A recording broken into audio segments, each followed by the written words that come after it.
Hello दोस्तों, आप सब कैसे हैं? आई होप आप सब ठीक होंगे। तो मैं स्वागत करती हूँ अपने यूट्यूब चैनल कॉलेज स्टडी खजाना पर। तो दोस्तों, आज की जो वीडियो है वो है सीटेट 7 जुलाई 2024 को जब एग्ज़ाम हुआ था उसका फर्स्ट पेपर जो है उसकी लैंग्वेज हिंदी लैंग्वेज फर्स्ट और सेकंड दोनों मैंने इसमें ले रखी है। तो आप लोग इसको ज़रूर देखें क्योंकि ये आपके लिए वेरी हेल्पफुल होने वाला है, क्योंकि आप लोगों का 14 दिसंबर को पेपर है, इसलिए आप लोगों को इससे बहुत ही ज़्यादा मदद मिलेगी। तो आइए चलिए आप लोग देखिए। और मेरी बहुत सी वीडियो मेरे चैनल पे पड़ी हैं सीटेट के लिए, प्रैक्टिस पेपर, सेट पेपर और प्रीवियस ईयर क्वेश्चन पेपर। तो आप लोग उस पर जाके देख लीजिएगा, उससे आप लोगों को बहुत मदद मिलेगी। चलिए फ्रेंड्स, देखते हैं क्वेश्चन। और ये जो है गद्यांश को अच्छे से पढ़िए, फिर आप लोग क्वेश्चन करिएगा। तो देखते हैं 91 क्वेश्चन नंबर क्या है। क्वेश्चन नंबर 91, राजा के किन गुणों की चर्चा गद्यांश में की गई है। जब आप लोग गद्यांश पढ़ेंगे तो आपको पता चल जाएगा। तो इसका जो राइट आंसर है वो आंसर नंबर सेकंड है। नेक्स्ट क्वेश्चन देखते हैं। क्वेश्चन नंबर 92, राजा का अनिवार्य गुण नहीं है। तो इसका जो राइट आंसर है वो है ऑप्शन नंबर सेकंड, यानी धर्म भीरु होना। नेक्स्ट क्वेश्चन, गद्यांश के अनुसार मनुष्य जीवन में, तो इसका डैश का बहुत महत्व है। इसका जो ऑप्शन है ऑप्शन नंबर फर्स्ट, यानी लक्ष्य। नेक्स्ट क्वेश्चन, राजा बनने के लिए डैश की राह पर अग्रसर होना होगा। तो इसका जो राइट आंसर है option number first. Next question, एक राजा को डैश और डैश से नहीं डरना चाहिए। तो इसका जो राइट आंसर है वो है ऑप्शन नंबर थर्ड, अन्याय और अधर्म से। नेक्स्ट क्वेश्चन देखते हैं। क्वेश्चन नंबर 96, अध्यात्म शब्द में डैश प्रत्यय का प्रयोग किया जा सकता है। तो इसमें किस प्रत्यय का प्रयोग किया जा सकता है? तो इसका जो राइट आंसर है वो है option number first. 97 question number, विशेषण और विशेष्य का उदाहरण नहीं है। तो इसका जो राइट आंसर है ऑप्शन नंबर थर्ड, यानी लक्ष्य निर्माण। नेक्स्ट क्वेश्चन 98, आध्यात्मिक होने का अर्थ है। तो इसका जो राइट आंसर है ऑप्शन नंबर थर्ड, यानी विचारों की सुंदरता। नेक्स्ट क्वेश्चन देखते हैं। क्वेश्चन नंबर 99 जो क्वेश्चन नंबर है वो है अपने मन का राजा होने से तात्पर्य है। तो इसका जो राइट आंसर है option number second, option number second इसका राइट आंसर है। तो देखिए फ्रेंड्स, ये गद्यांश से क्वेश्चन थे 91 से लेकर 99 तक। अब देखिए ये एक कविता दी गई है, इससे जो क्वेश्चन बनते हैं वो 100 से लेकर 105 तक। तो आप लोग इसको कविता को अच्छे से पढ़िए, फिर इससे क्वेश्चन करिए। तो क्वेश्चन देखते हैं हम लोग। क्वेश्चन नंबर 100, क्वेश्चन नंबर जो 100 है, कविता में किस संदेश की बात की गई है। जब आप लोग इस कविता को पढ़ लेंगे तो आप लोगों को समझ में आ जाएगा। इसका जो राइट ऑप्शन है वो है option number third. Question number 101, कविता में किन वीरों के यशगान की बात की गई है। तो इसका जो राइट आंसर है वो है option number first. Next question, Himalaya का संधि विच्छेद। तो इसका जो राइट आंसर है वो है option number first. Question number 103, कविता में किन महापुरुष का उल्लेख किया गया है। तो इसका राइट आंसर है option number first. Next question देखते हैं। क्वेश्चन नंबर 104, वीर का बहुवचन रूप। तो इसका जो राइट आंसर है वो है option number first. 105 question number, Bharat देश की क्या विशेषता है। तो इसका जो राइट आंसर है option number second. Next question देखते हैं। 106, यह अधिगम का एक प्रकार है जिसमें बच्चे को उच्च स्तरीय मानसिक प्रक्रियाओं जैसे बुद्धि या तर्क करना आदि का प्रयोग करना होता है। तो इसका जो राइट आंसर है ऑप्शन नंबर एक। नेक्स्ट क्वेश्चन देखते हैं। क्वेश्चन नंबर 107, किसी टॉपिक पर मानस मंथन करने के बाद भी एक बालिका अपने आप से अनुच्छेद नहीं लिख पा रही है, हालांकि वह वयस्क या सहपाठी के मार्गदर्शन में लिख लेती है। इस प्रकार के मार्गदर्शन को क्या कहते हैं। तो ये है option number fourth, scaffolding. Question number 108, निम्नलिखित में से कौन सा कथन पाठ्य पुस्तक के बारे में सही है। तो इसका राइट आंसर एक ऑप्शन नंबर 1। नेक्स्ट क्वेश्चन देखते हैं, क्वेश्चन नंबर 109। आप कक्षा 5 के अध्यापक हैं। आपने विद्यार्थियों को पाठ्य सामग्री अच्छी तरह से पढ़ने के लिए कहा है। उसके बाद आप संदर्भ और प्रसंग को ध्यान में रखते हुए प्रश्नों के उत्तर देने के लिए कहते हैं। इस प्रक्रिया के द्वारा आप विद्यार्थियों को किस तरह के पठन के लिए प्रोत्साहित कर रहे हैं? तो ये है इसका ऑप्शन नंबर 3। 110 नंबर देखते हैं। एक अध्यापक होने के नाते आप एक बच्चे की उसके कुल भाषा प्रयोग के लिए प्रशंसा करते हैं, यद्यपि उसने कुछ शब्दों की वर्तनी गलत लिखी है। आप कक्षा में किस उपागम का प्रयोग कर रहे हैं? तो ये है ऑप्शन नंबर 4 यानी समग्र भाषा। Question number 111। भाषा अर्जन केवल तभी घटित होता है जब डैश। तो इसका ऑप्शन नंबर 3। नेक्स्ट क्वेश्चन देखते हैं, क्वेश्चन नंबर 112। एक भाषा अध्यापक को चाहिए कि वह शिक्षार्थियों को स्वच्छंद लेखन के लिए प्रोत्साहित करे, क्योंकि स्वच्छंद लेखन का शिक्षार्थियों के लिए लाभ है। तो इसका जो राइट आंसर है ऑप्शन नंबर 4।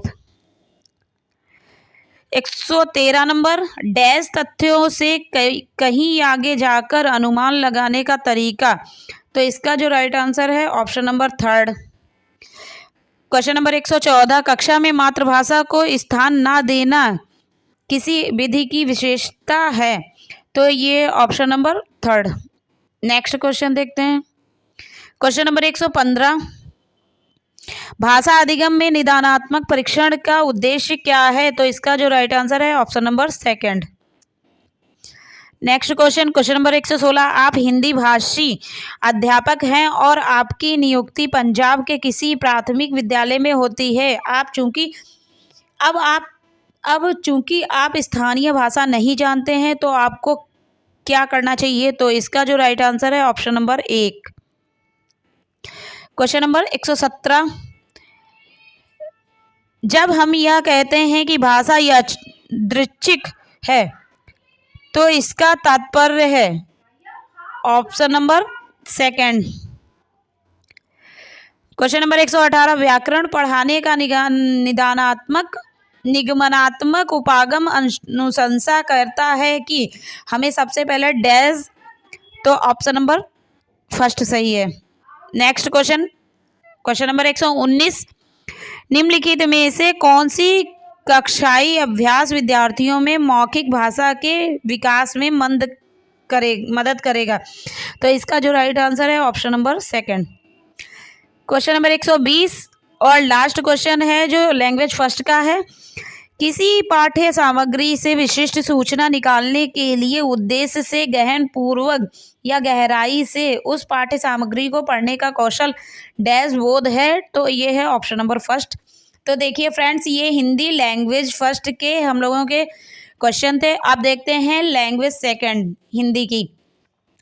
तो यहाँ से लैंग्वेज सेकंड हम लोगों की स्टार्ट होती है। तो लैंग्वेज सेकंड में जो है सबसे पहले एक गद्यांश दिया हुआ है। उस गद्यांश में से एक 121 से लेके 128 तक की क्वेश्चन करने हैं इस गद्यांश से पढ़ के। तो आप लोग इस गद्यांश को बहुत अच्छे से पढ़िएगा, ताकि एक बार में अच्छे से पढ़ लीजिएगा, ताकि बार बार पढ़ना ना पड़े और आप लोग क्वेश्चन भी अच्छे से कर पाएँ।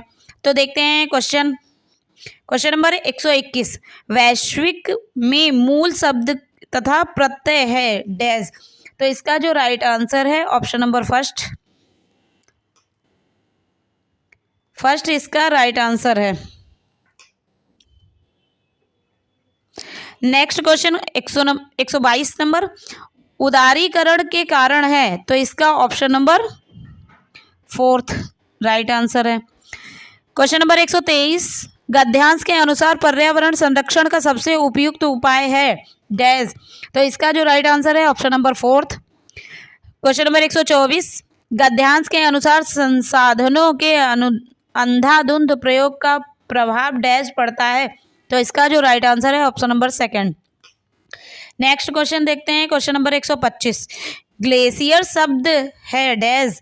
तो ये इसका जो ऑप्शन है वो है ऑप्शन नंबर 4 फोर्थ इसका ऑप्शन है। नेक्स्ट क्वेश्चन 126 नंबर, गद्यांश के अनुसार चिंता का विषय है, तो इसका जो राइट आंसर है option number fourth. Next question देखते हैं, क्वेश्चन नंबर 127, बचपन शब्द है, तो इसका जो राइट आंसर है option number fourth. Question number 128, पर्यावरण समस्या है, तो इसका जो राइट आंसर है वो है ऑप्शन नंबर सेकेंड। तो फ्रेंड्स देखिए, ये गद्यांश से हम लोगों के क्वेश्चन थे और हो चुके हैं ये। अब एक और गद्यांश दिया है, तो इस गद्यांश को अच्छे से पढ़िए और फिर 129 से लेके 135 तक की इस गद्यांश से क्वेश्चन करने हैं। तो चलिए देखते हैं हम लोग क्वेश्चन है 129 नंबर, समूह से भिन्न शब्द है, तो ये है option number second. Question number 130, जीवन का सम्मान कैसे किया जा सकता है, तो इसका राइट आंसर है option number second. Next question देखते हैं, क्वेश्चन नंबर 131, प्रपंच से तात्पर्य है, तो इसका राइट आंसर है option number first. Question number 132, निम्न में विशेषण है, तो इसका राइट आंसर है option number fourth. Question number 133, गद्यांश के अनुसार अहंकार में हम केवल बाहर की तरफ देखकर जीते हैं, वाक्य का आशय है कि डैश, ऑप्शन नंबर फर्स्ट इसका राइट आंसर है। क्वेश्चन नंबर 134, आधारित में प्रत्यय है, तो इसका राइट आंसर है option number third. Question number 135 देखते हैं, क्वेश्चन नंबर 135 जो है, जीवन में खुशी आती है डैश, इसका राइट आंसर है option number fourth.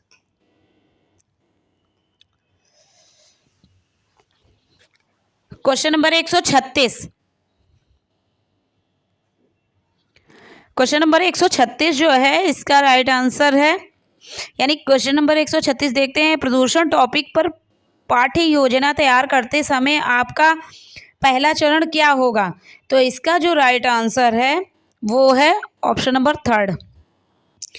Question number 137, निम्नलिखित में से किसका एक महत्वपूर्ण गुणधर्म है जिसमें शिक्षार्थी जोड़ों या समूह में एक साथ मिलकर समस्या समाधान पर कार्य करते हैं, तो इसका जो राइट आंसर है option number fourth. Next question देखते हैं, क्वेश्चन नंबर 138, भाषिक दक्षता शिक्षार्थियों को किसके समर्थ बनाती है, तो इसका जो राइट आंसर है option number second. Question number 139, प्राथमिक स्तर पर एक अध्यापक अपने शिक्षार्थियों को रंग करने और चित्रकारी करने के लिए प्रोत्साहित करती है, यह किस तरह से मददगार है, तो इसका जो राइट आंसर है option number first. Question number 140, जब भाषा स्वाभाविक रूप से सीखी जाती है बिना किसी व्यवस्थित अभ्यास के, तब इसे क्या कहा जाता है, तो इसका राइट आंसर है फर्स्ट। क्वेश्चन नंबर 141 देखते हैं, एक अध्यापिका अपनी कक्षा में समूह चर्चा और सहपाठियों में अंतः क्रियाओं को महत्व देती है, वह विद्यार्थियों की सही वर्तनी या उच्चारण में गलतियों पर बहुत अधिक ध्यान नहीं देती है, वह कक्षा में किस उपागम का प्रयोग कर रही है, तो इसका राइट आंसर है option number third. Question number 142, अध्यापक की दुनिया में प्रवेश करने के बाद आपने अनुभव किया कि पाठ्यपुस्तक की शुरुआत में शिशुगीत और चित्र कथाएं होती हैं और अंत में वर्णमाला होती है, भाषा शिक्षण शास्त्र में इस प्रकार की व्यवस्था किस उपागम के अंतर्गत आती है, तो ये है option number first. Next question देखते हैं, क्वेश्चन नंबर 143, एक अध्यापक ने अपने शिक्षार्थियों को जल पर एक अनुच्छेद लिखने के लिए कहा, शिक्षार्थियों ने विज्ञान और सामाजिक विज्ञान की कक्षाओं में जो पढ़ा था उसके आधार पर आपस में चर्चा आरंभ की और उसके बाद अनुच्छेद लिखना शुरू किया, यह किस तरह का उदाहरण है, तो इसका जो राइट आंसर है option number second. Question number 144, वे कथन जो किसी कक्षा विशेष या पाठ्यक्रम कोर्स के अंत में विद्यार्थियों द्वारा अर्जित ज्ञान कौशल और प्रवृत्ति का वर्णन करते हैं वे क्या कहलाते हैं, तो इसका जो राइट आंसर है option number fourth. Question number 115 देखते हैं, 145, अपनी कक्षा में काल का शिक्षण करते समय आप एक ही व्यक्ति के दो चित्र दिखाते हैं, एक चित्र 15 वर्ष से पहले का और एक चित्र जो अभी खींचा गया है, आप इन चित्रों के आधार पर उस व्यक्ति को वर्तमान और भूत वह कैसा दिखता है उसकी आदतें, इन पर बात आरंभ करते हैं। आप किसका प्रयोग कर रहे हैं? तो इसका जो राइट आंसर है option number second. Question number 146, एक अध्यापक अपनी कक्षा में वास्तविक वस्तुएं जैसे कि छतरी, बरसाती, पेचकस आदि लाती है। वह शिक्षार्थियों से कहती है कि प्रत्येक शब्द के बारे में 2 या 3 वाक्य कहें। इस प्रकार की सामग्री को तकनीकी रूप से क्या कहा जाएगा? तो इसका जो ऑप्शन है ऑप्शन नंबर थर्ड है। क्वेश्चन नंबर 147 देखते हैं। आज राजू विद्यालय जा रहा है, इसलिए वह बहुत खुश है। अपने परिवार का वह पहला व्यक्ति है जो विद्यालय जा रहा है। उसके परिवार में इससे पहले कोई भी नहीं, यहाँ तक कि उसके अभिभावक कभी विद्यालय नहीं गए। राजू को किस शिक्षार्थी के रूप में जानेंगे? तो ये है ऑप्शन नंबर इसका फोर्थ। क्वेश्चन नंबर 148, आपका पालन पोषण एक ऐसे गांव में हुआ जहां सभी लोग हिंदी बोलते हैं और आपने यह भाषा बिना विद्यालय गए ही सीख ली। बाद में जब आप विद्यालय गए तो आपने अंग्रेजी, संस्कृत, हिंदी और उर्दू सीखी। अब आप अंग्रेजी भाषा प्रवाह के साथ बोलते हैं। अब आपकी प्रथम भाषा कौन सी है? तो इसका राइट आंसर है फर्स्ट। क्वेश्चन नंबर 139, आपने महसूस किया कि पाठ में प्रयुक्त भाषा आपके शिक्षार्थियों के लिए बहुत ही कठिन है। आप भाषा को कुछ सरल करते हैं और अपने शिक्षार्थियों की आवश्यकता अनुसार विषय वस्तु में भी कुछ परिवर्तन करते हैं। आपका यह कृत्य क्या कहलाएगा? तो इसका राइट आंसर है option number first. Question number 150, बच्चे भाषा प्रभावशाली तरीके से तब सीखते हैं जब डैश। तो इसका राइट आंसर है ऑप्शन नंबर थर्ड। तो फ्रेंड्स देखिए, ये हम लोगों के 121 से 150 तक के क्वेश्चन हुए हैं और ये हम लोगों की हिंदी लैंग्वेज सेकंड थी। तो ये आप लोग इसको ज़रूर देखिए। और आप लोगों को अगर प्रीवियस ईयर के क्वेश्चन पेपर चाहिए या प्रैक्टिस सेट पेपर चाहिए तो आप लोग मेरे चैनल को सब्सक्राइब कर लीजिए। उसमें मैंने बहुत से डाल रखे हैं, तो आप लोग वहाँ से देख लीजिए और अच्छे से तैयारी कीजिए और अपना अच्छे से एग्ज़ाम दीजिए। तो फ्रेंड्स, अगर मेरी वीडियो आप लोगों को अच्छी लगे तो मेरे चैनल को सब्सक्राइब कर लीजिए और लाइक, कमेंट, शेयर ज़रूर कीजिए। और आप लोग इसको अच्छे से देखिए। तो फ्रेंड्स, थैंक यू।